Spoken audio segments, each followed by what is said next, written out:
1, 2, 3, 4.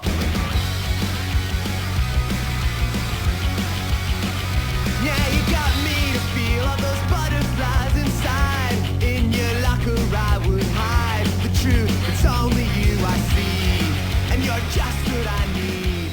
I bring you flowers every day. Hey guys, I'm going to try to start doing something a little bit different, and it's going to be like a series within a series. It's just going to be called Growing Pains with ASHLYN TV, and I'm just going to tell you stories from like high school, middle school, and like what happened to me and like, I don't know, my life, I guess, so you guys can get to know me a little bit more. Some of the stories I'm going to tell serious sometimes are going to be a little bit funny, but enjoy. Oh, no matter how I tell the story, serious or funny, they're always going to be true. So, yeah, like from first to, I want to say, 6th grade, I was kind of bullied, like, and not by people you would think were, like, able to bully me. Like, if you would have saw me, hold on, I have a picture of me when I was younger. I don't know if you can see, but that's me. Wait, no, sorry. That's me right here. That's what I looked like when I was, like, in 5th grade. Like, I was that tall. I was always that tall, and I was always bigger. So, like, of course, like, looking at me, you would be like, oh, she's probably smacking kids around. Like, no, that wasn't me. I was really quiet. I was nice.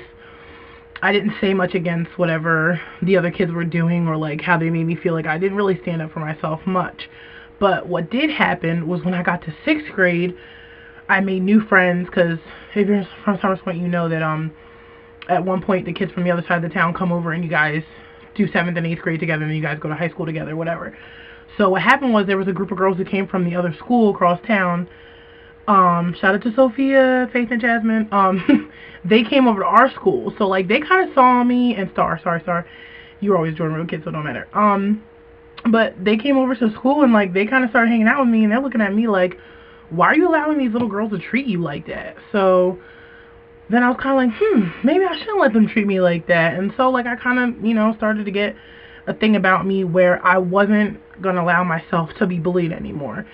But being in a predominantly white school and being black and looking the way I looked, the other girls saw it as a threat. And, of course, it looked like me trying to intimidate the poor little white girls because they're so delicate and, like, they would never do anything against me. So it was, like, a thing where, like, the teachers and, like, even, like, our counselor, like, thought I was becoming a bully just because I wasn't standing up. I wasn't standing for the crap that they used to do when I was younger. And they called my mom in and tried to tell her that I needed to tone it down, like, and I was too mouthy. And my mom said, hold on, my daughter's been bullied for years, and y'all didn't do a thing to stop it. So now it's her turn. Let the games begin. I'm just kidding. I don't want you guys to think that my mom was like, yeah, go beat up those girls. Like, go treat them how they treated you. Like, no. She never said, go be a bully to get revenge or anything like that. She never supported bullies or thought that it was okay for somebody to be bullied.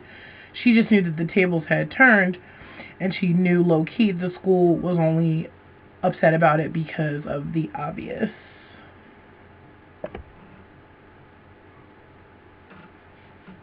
For those of you who didn't get that, because I was black. Now, we'll say this as a safety net.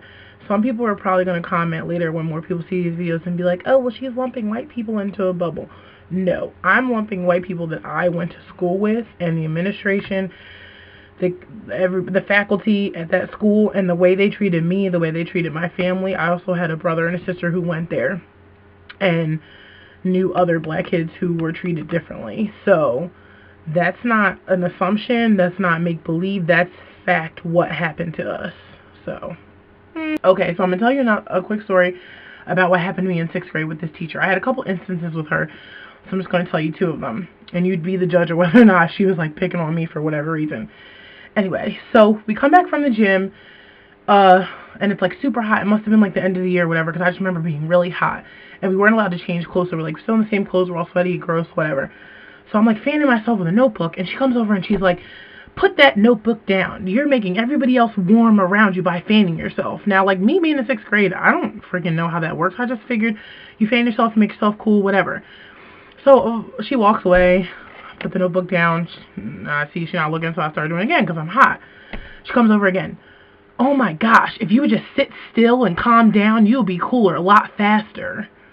So I'm like, okay, crazy lady. She walks away again, And of course, me being hot, I start feeling myself again. And she goes, you know what? You're so selfish. You don't care about anybody else or any of your classmates. You just care about yourself. Now, call me crazy, but like, bitch, I was just hot. Damn. Okay, so incident number 2 with the 6th grade teacher.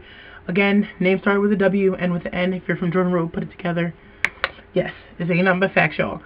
So we had to do a science fair, right? And some kids did like, you know, the volcanoes, whatever, typical stuff, whatever. We're like 10, 11 years old.